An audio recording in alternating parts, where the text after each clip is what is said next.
I was sitting in it, staring straight ahead, unblinking. The chair was big, plush, and exalted, but it felt like a throne of woe. Hal Wallis, the producer, approached and saw me perched there, his eyes narrowing.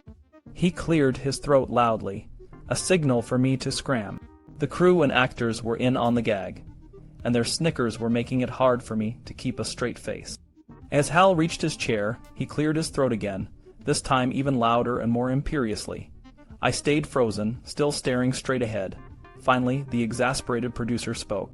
"Excuse me, you're in my chair," Hal said, his voice dripping with irritation. It was like he was talking to a statue. Then the Colonel, a mischievous twinkle in his eye, chimed in. "I'm sorry about this, Mr. Wallis. Sonny had a very long night, and I've got him hypnotized. He's getting a little sleep right now." Hal's eyes widened, as if he thought I had dropped dead in his precious chair. "He is?" he asked, completely taken aback. "Well, I hypnotized him," the Colonel said with a totally straight face. "Give him just a few more minutes, and I'll get him out of it. Is that okay with you?" "Sure," Hal said, standing there with his hands on his hips, almost hypnotized himself by the unfolding scenario. "This is really something," he added, shaking his head in disbelief. Then the Colonel, knowing Hal suffered from a chronically stiff neck, said, "You know, Sonny gives very good neck rubs. Would you like to have one?" "Yes, sure," Hal said, perking up. "That might be nice." "Well, I have to wake up Sonny now," the Colonel said. Then he turned to me and intoned, "Sonny, when I wake you up, I want you to get out of the chair and rub Mr. Wallis's neck for a little while. On the count of 3, I would like you to awake. 1, 2, 3. Wake up."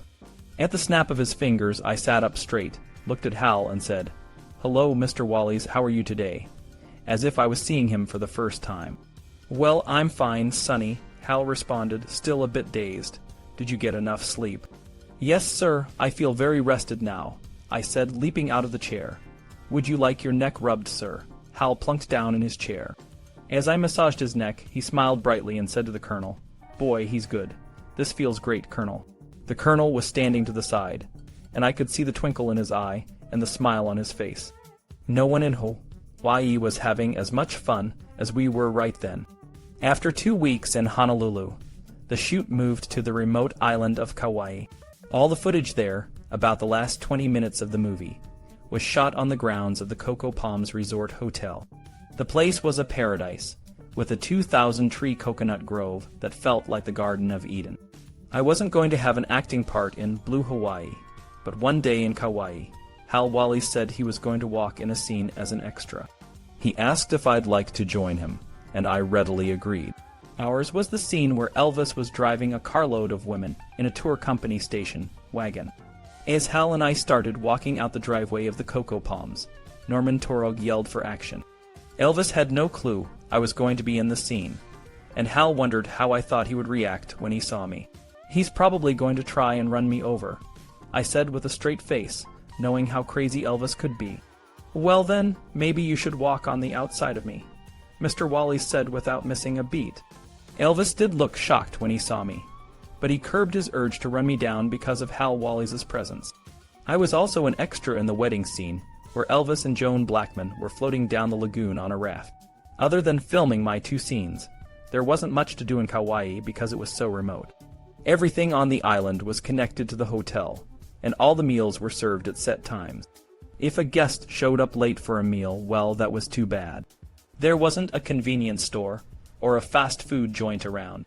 The hotel food was the only choice, and I happened to miss out on dinner one evening. The meals were served in a big open-air dining room that had a lagoon running alongside it. The hotel had nightly entertainment on a small stage in the dining room, which I had watched many times with Elvis and the guys after our meals. Across from the entrance to the dining room was a bar. I spotted 2 young ladies there on vacation, and decided to greet them and see if I could join them for a drink. They were sipping on an interesting-looking concoction, and I decided to have the same thing myself. They were Mai Tais, a special drink from the island made with a mixture of rums. I had never had one before, and it went down pretty smoothly.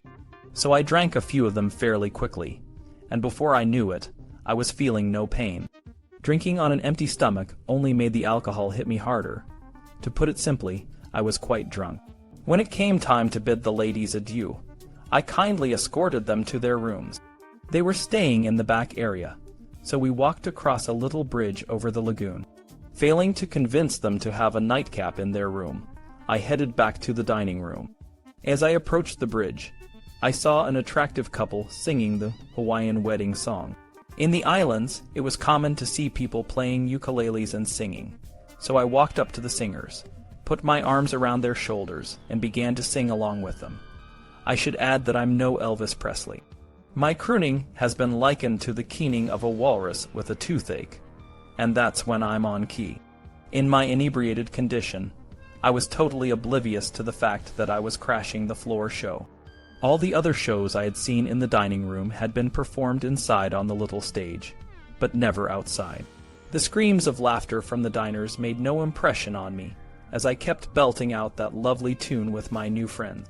I was also unaware that Elvis and the rest of the guys were in the audience, contributing to the laughter as they watched my drunken musical debut. Upon finishing our song, I gave my partners a hug, told them they sounded great, and walked toward the dining room entrance. Although Elvis laughed as heartily as anyone while I made a complete fool of myself, he sent Joe to intercept me and tell me not to come to his table. He didn't want any of the other patrons to know I was with his group. People began to exit because the Hawaiian wedding song was the final number in the show. As dozens of guests filed past me, there was much laughter and many nodded to me. But one lady stopped and fixed me with a glare that would have scared me if I had been in my right mind. "Young man, you have ruined my 15th wedding anniversary," she sobbed. The man behind her, apparently her spouse, was grinning and giving me a look that said, "Don't worry about it." I wasn't, because that would have required at least a couple of functioning brain cells. The next morning, as I was trying to get it together with a terrible headache and hangover, Red informed me that Elvis didn't want me to come around him on the set that day. Red then described what I had done the night before, which made me want to just climb back in bed and pull the covers over my head. Not having that luxury, I went to the set with everyone else, but this time I rode in a different vehicle from Elvis. On the set, he shared what I had done with all the members of the crew and cast who hadn't witnessed it themselves.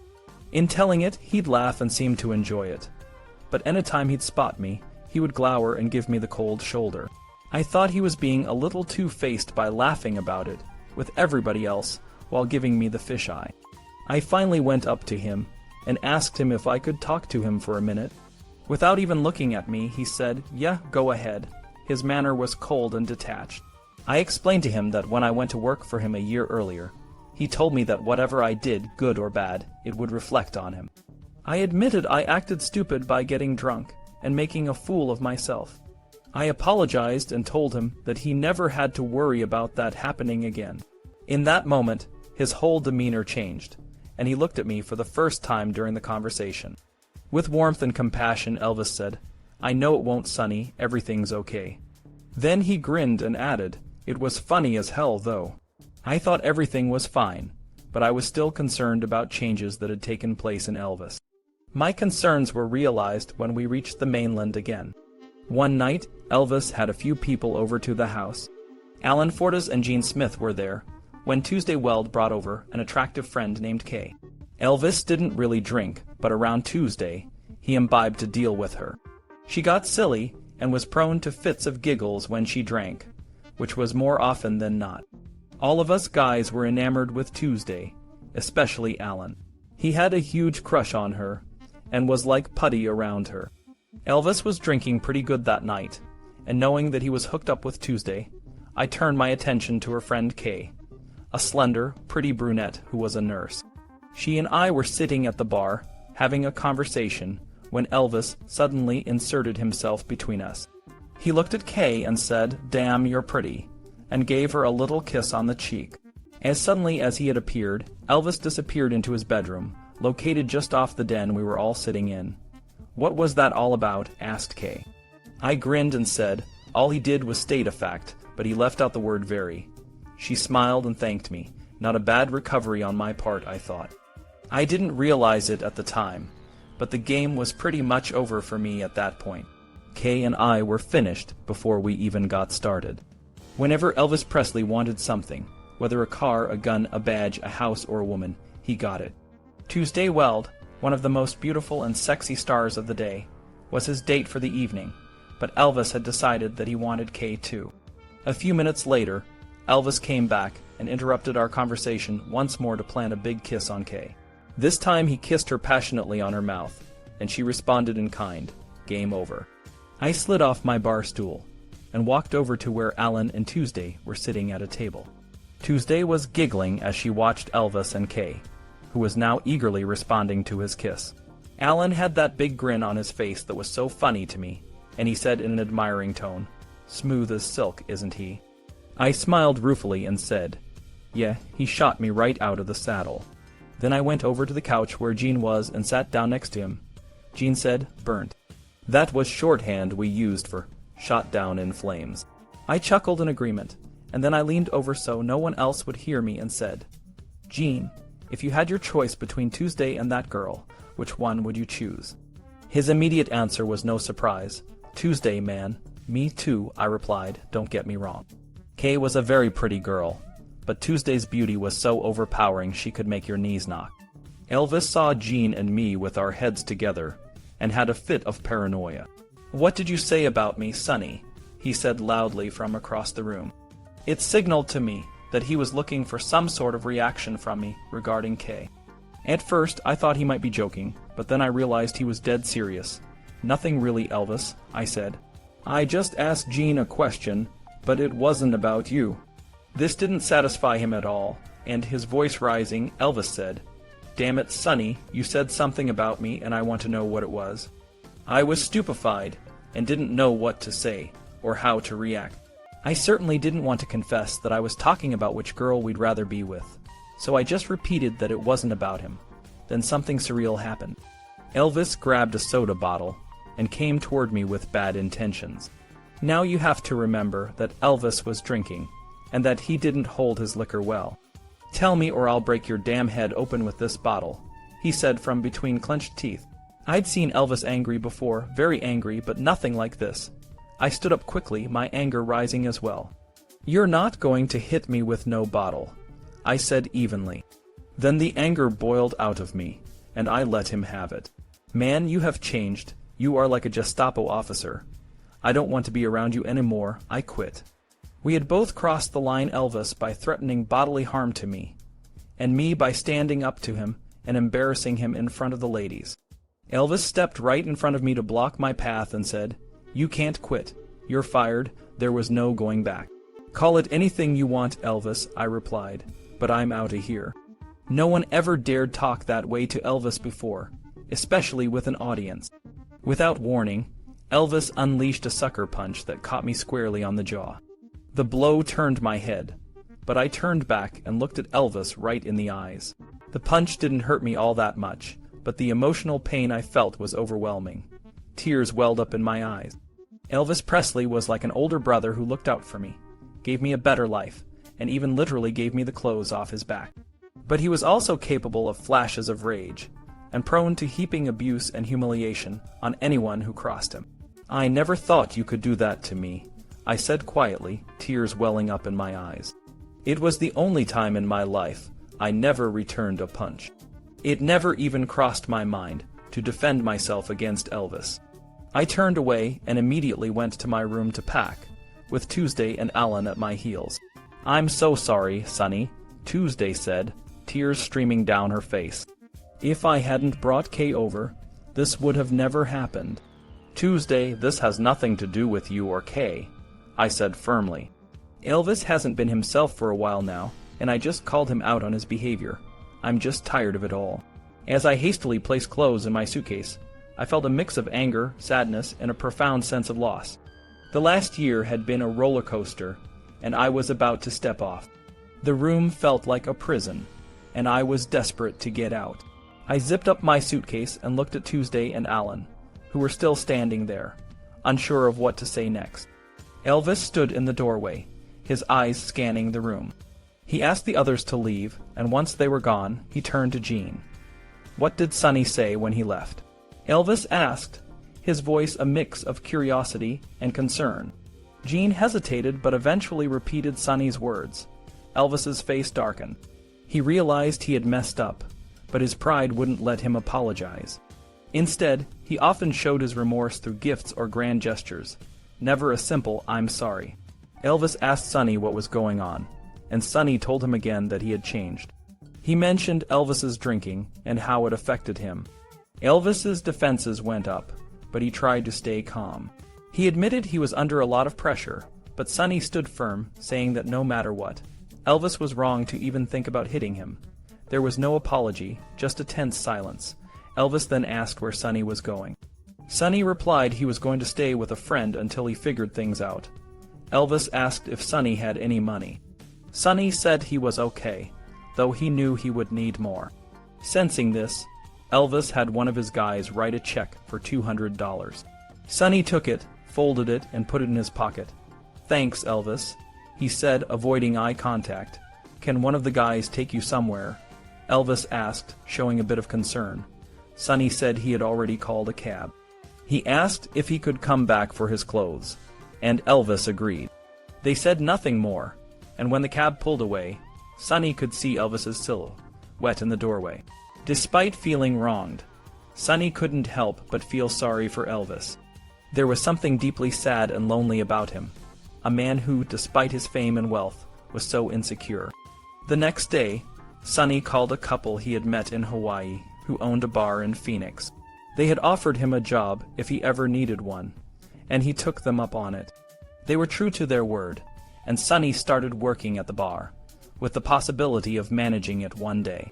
But after a couple of days, he missed the excitement of Hollywood and decided to return to Los Angeles. A week later, Sonny met Elvis and the guys at Paramount Studios, where they were finishing up Blue Hawaii. Sonny's presence made everyone uneasy. Elvis could be intimidating when he was mad at someone, and the guys were hesitant to be friendly with Sonny. But when Elvis came off the set and saw Sonny, he stopped and greeted him warmly. "Hi, boss, how you doing?" Sonny asked politely. They exchanged some small talk, and Elvis invited Sonny into his dressing room. Inside, Joe was reading a trade paper.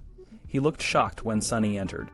Elvis asked Joe to leave so they could talk privately. Elvis sat down in front of the mirror and looked at Sonny in the reflection. He grinned and laughed. "Sonny, you crazy sonafabich," he said. Sonny laughed too. "Me crazy? It wouldn't have happened if you could hold your liquor," Sonny joked. They laughed again, and when the laughter subsided, Elvis said it was just a misunderstanding. He offered Sonny his job back, but Sonny didn't take the bait. Instead, Sonny told Elvis he wanted to try to get some work in the movies, and needed help joining the Screen Extras Guild. Elvis agreed without hesitation, and had a letter drawn up right away. Sonny appreciated that Elvis didn't hold a grudge and helped him, and the other guys joined the union too. Sonny thought this was the end of his time working for Elvis, but their friendship remained strong. He was on his own now, and needed to pay his bills. Living with Elvis had been easy, everything was provided, but now Sonny had to find work. He was lucky. Many people in the industry remembered him kindly and helped him out. Director Norman Torog offered him a job on The Outlaws, a Western TV series. Sonny worked long, grueling days, but was happy to be employed in a profession he loved. During this time, Sonny missed his cousin Red's wedding to Pat Boyd. Pat was beautiful and smart, and they have been together for over 4 decades. Sonny visited them in mid-August when Elvis was shooting Follow That Dream. Elvis arranged for Sonny to be an extra in a courtroom scene, but it was only for a few days. Sonny worried about his next job, especially when The Outlaws went on summer hiatus. He ran into director Don Siegel on the Paramount lot and pitched himself for a role in Hell is for Heroes, a World War II movie. Siegel gave him a job, and Sonny worked there for a week. Sonny also got work on Dr. Kildare, and a 1965 feature film called Joy in the Morning. He continued his acting lessons with Corey Allen. Then, Elvis called Sonny in late October to work on Kid Galahad. The movie was a boxing film, and Elvis was initially overweight. He went into heavy training, running, boxing, and dieting. Sonny got into shape too, as he was supposed to play a boxer who would fight Elvis in a montage. However, an old football injury flared up, and Sonny had to be replaced by Red.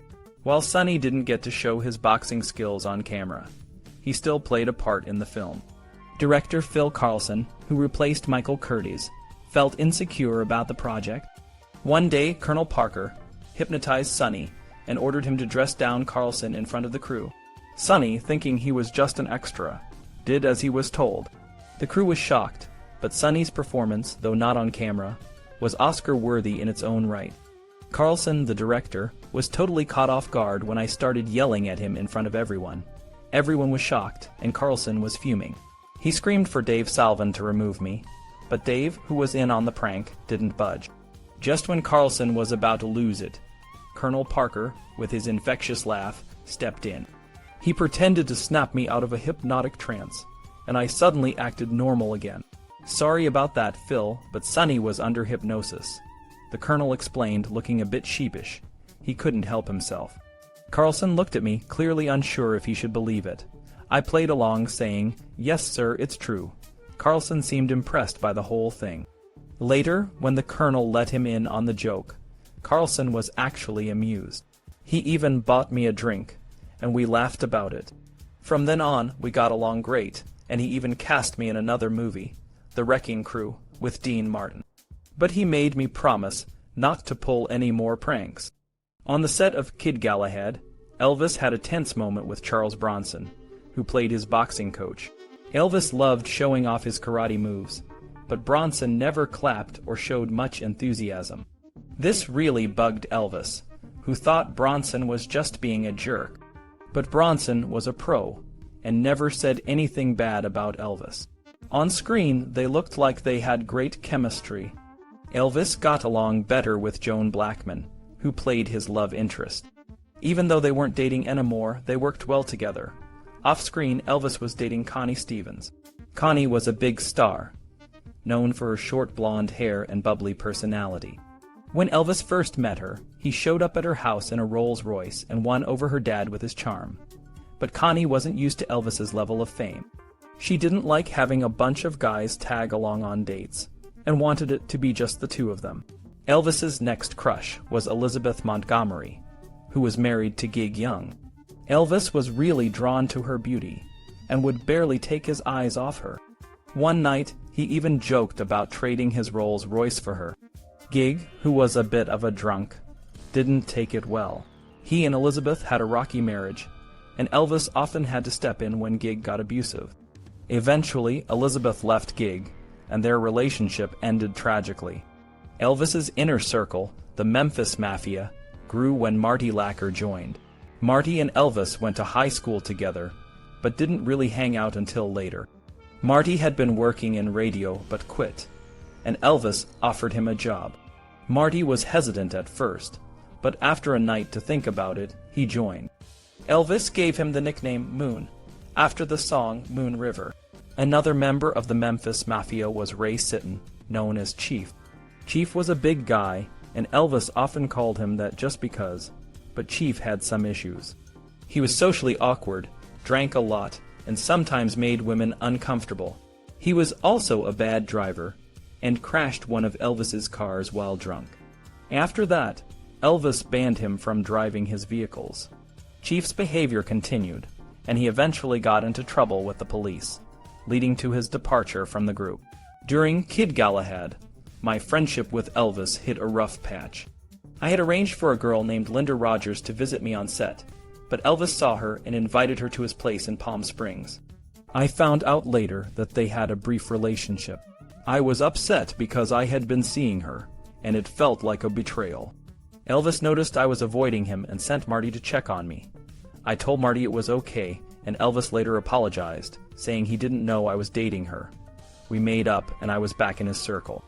Elvis moved to a new house on Bellagio Road, a fancy place with marble floors and high ceilings. The house had a big recreation room with a bar, pool table, and movie screen. That's where we had most of our parties. Even though Elvis was a big star, he liked his routines and often did the same things over and over. But with Kid Galahad wrapping up, big changes were on the horizon. Elvis's group of friends was getting bigger. Besides the usual guys like Joe, Marty, Charlie, Lamar, Alan, and his cousins Gene and Billy, Elvis welcomed Richard Davis and Jimmy Kingsley. I introduced them to Elvis in the early 60s, and we used to play football on weekends. Richard and Jimmy were both from Tennessee, but they were as different as night and day. Richard was easygoing and had a great sense of humor. He was one of the best dancers in Memphis, and girls would line up to dance with him at local sock hops. Sometimes we had to tell Richard to take a break, so the rest of us could get a chance. Elvis called him Broom because he was small, but he became a close friend to both Elvis and me. Richard would pick out clothes for Elvis, knowing exactly what he would like. Jimmy, on the other hand, was more self-centered and sarcastic. He could be a real pain sometimes. One day, he was talking back to someone at a drive-in restaurant called Monty's, and I had to step in to save him from a beating. Jimmy was also a bit of a taker. He once asked Elvis for a watch, and Elvis gave him the one he was wearing, but Jimmy wasn't even grateful.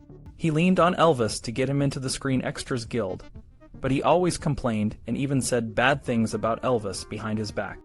Marty, who didn't like Jimmy much, told him to leave, and to everyone's relief, Jimmy did. Another new addition to the group was a little chimpanzee named Scatter. Elvis got him from a TV personality named Captain Bill Killebrew.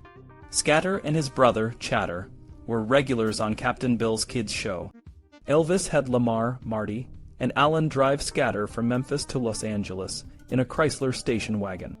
Everything was fine until they checked into a motel in Flagstaff, Arizona. Scatter started swinging on the window drapes and pooped all over them. Then he flung the mess around the room.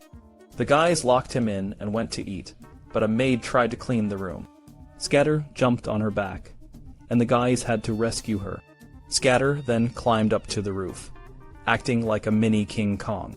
They managed to get him back in the car and drove off, leaving the motel in a hurry. Alan took care of Scatter and dressed him up in suits and Hawaiian shirts. He even drove the Rolls-Royce with Scatter, scaring other drivers. Elvis brought Scatter to his movie sets, but that ended when Scatter escaped and trashed the studio boss's office. Mr. Goldwyn banned Scatter from the studio, making him the first animal to be blacklisted in Hollywood. At home, Scatter caused even more chaos. He pulled out phone lines and ripped holes in the movie screen. He bit Elvis's butler. Jimmy and Elvis gave him a stern warning. Scatter slunk off to his cage, and Elvis laughed. Scatter was usually the life of the party. Elvis would let him out of his cage to surprise guests, and Scatter would make a beeline for the nearest woman, making her scream. One time, Scatter interrupted a couple in bed, and another time, he scared a woman in the bathroom. He even tried to peek under skirts, and got hit by one of Elvis's friends, Pat. Scatter loved beer and whiskey, and would get rowdy when drunk. He would try to get close to girls and play with himself in front of them. The neighbors didn't like Scatter, and one time he chased a gardener into a pool. The homeowners association complained, and Scatter was sent back to Graceland. He became mean and bit the maid, Daisy, and even ripped off her wig. When he died, it wasn't a big loss to anyone at Graceland. Marty left the group because he wanted to spend more time with his pregnant wife. Lamar became Brenda Lee's road manager, but later worked for Elvis again. Charlie Hodge also left to tour with Jimmy Wakely, but came back in the mid-1960s. Gene, Elvis's cousin, went back to Memphis to be with his family. Elvis started using drugs more and more. He took uppers like Dexedrine and downers like Valium. One time, Elvis and Gene took a lot of Dexedrine and drove a new motorhome from Memphis to Los Angeles. Gene was wired and fiddled with everything, including the accelerator. Elvis gave him Demerol to calm down, but it didn't work. Gene stopped breathing, and they had to take him outside in the cold to revive him. They walked him for hours until he was out of danger. Elvis's drug use made him unpredictable. One night, I brought two actresses, Judy Alden and Annie Marshall, to the house for a party.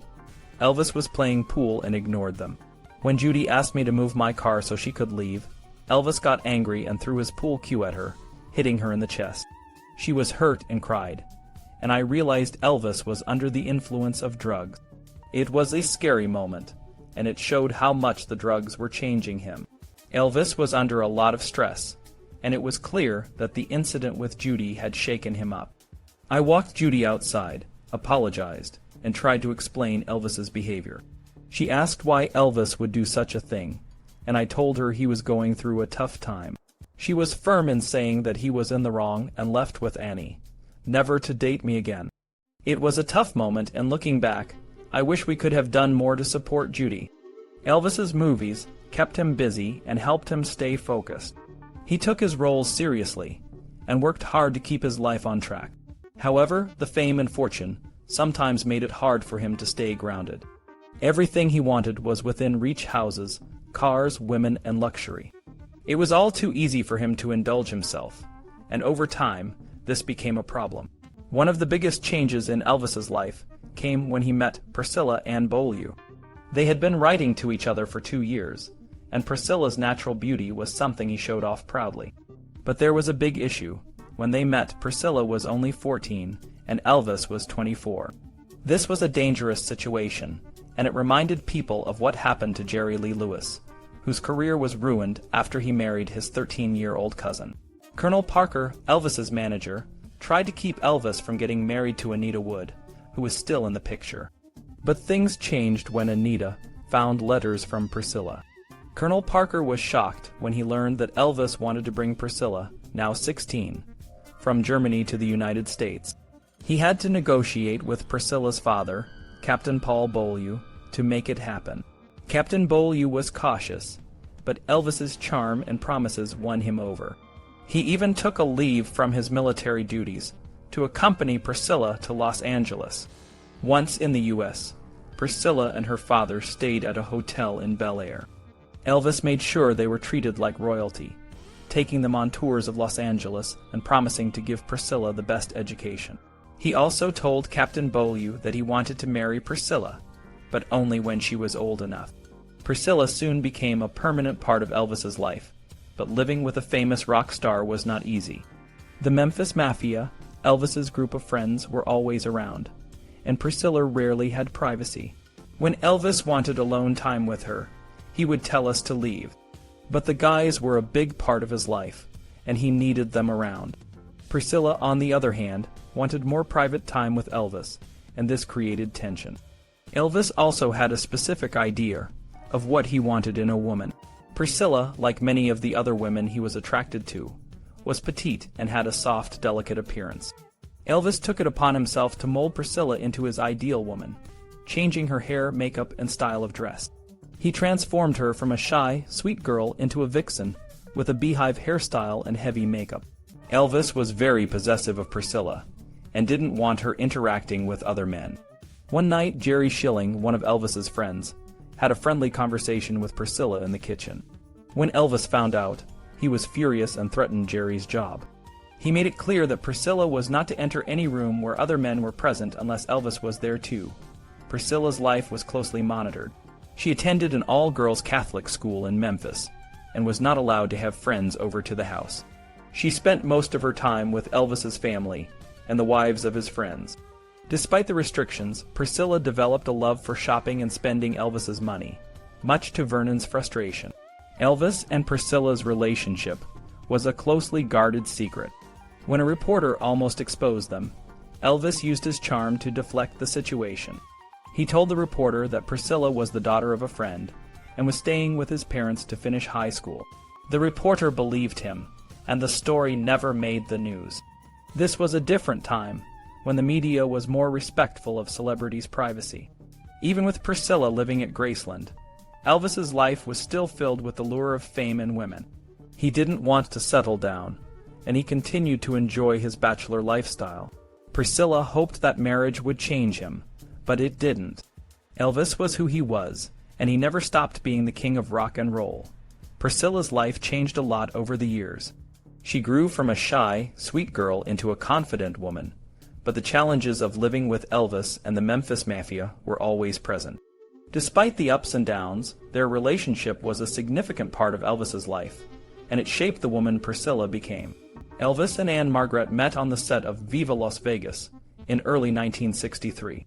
The studio had just signed Elvis to a groundbreaking deal with Metro-Goldwyn-Mayer Studios, making him the highest-paid actor in Hollywood.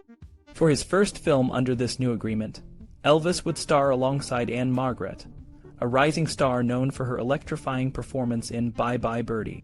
When they first met, both Elvis and Ann were dressed formally.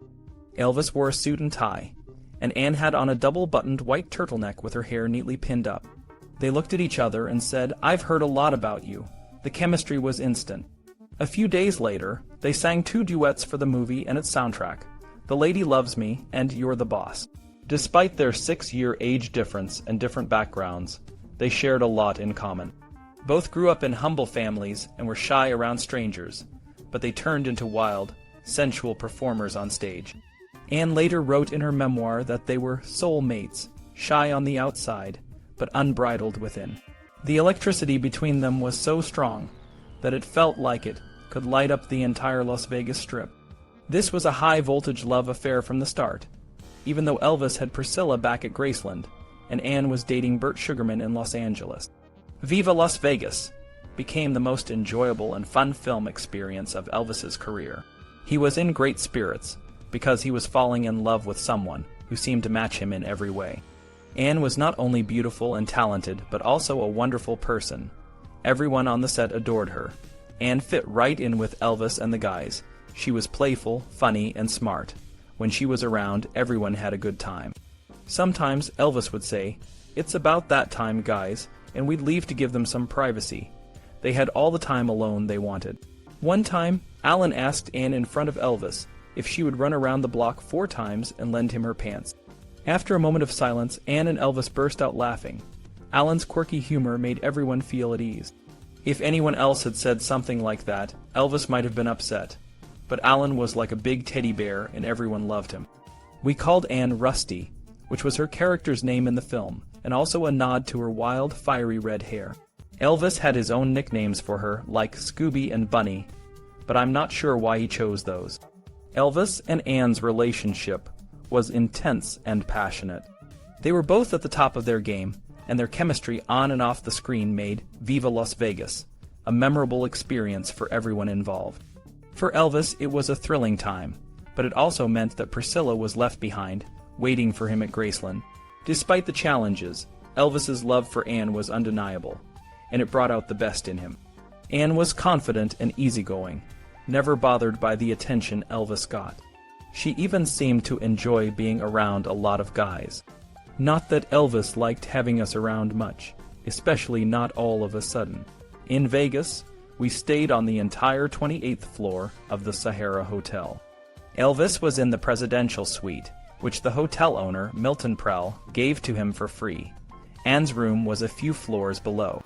But it didn't take long for her to come upstairs on weekends, when she and Elvis would hole up in his suite. They usually only opened the door for room service. One time, Red and Lamar tried to smoke them out by lighting a newspaper on fire and shoving it under the door. It didn't work, of course.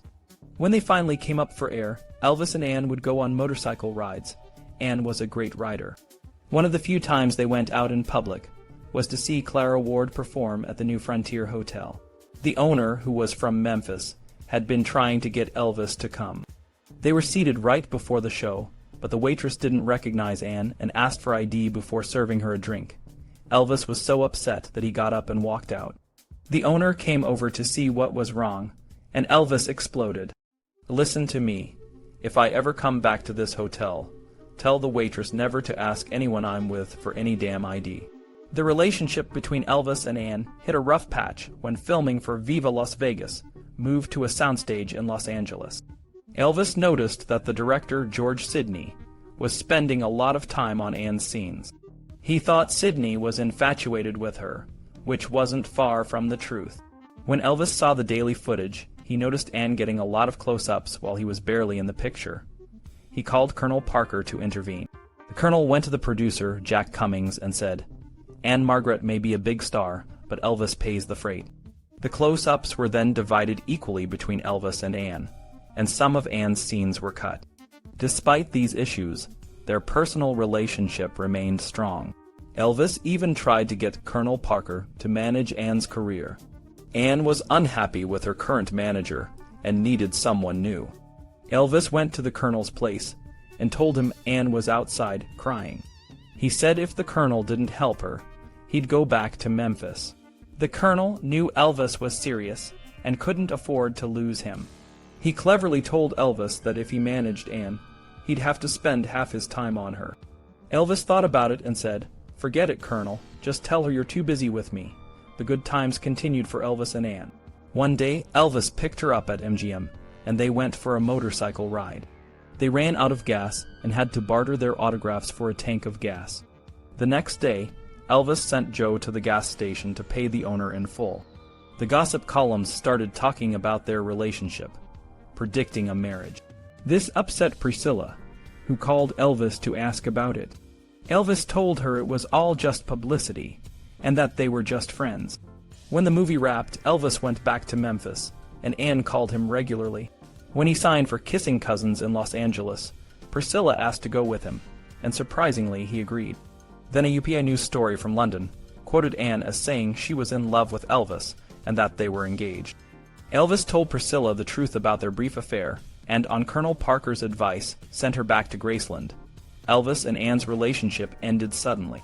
He honored his promise to Captain Beaulieu to marry his daughter, Priscilla. He may not have been monogamous, but he was a man of his word. Elvis loved Ann, but he knew she wouldn't take a backseat to his career. Ann was going to be a major star, and Elvis knew it. Elvis had definite ideas about his wife's role. He wanted her to support him, not be a star herself. After he married Priscilla, he kept her away from his movie sets. Ann married Roger Smith, and she went on to become an international star. She received flowers from Elvis before every opening engagement, and they remained close friends until he died. Viva Las Vegas was one of Elvis's biggest movies, and it made them both box office stars. Kissing Cousins, on the other hand, was a disaster. The script was poor, and Elvis had to wear a blonde wig, which he hated. The producer, Sam Katzman, had a tight budget and a short shooting schedule, which frustrated Elvis. The road down the mountain was dangerous, and one day, the brakes on Elvis's motor home failed. He managed to stop the vehicle, but the experience made him reflect on his life.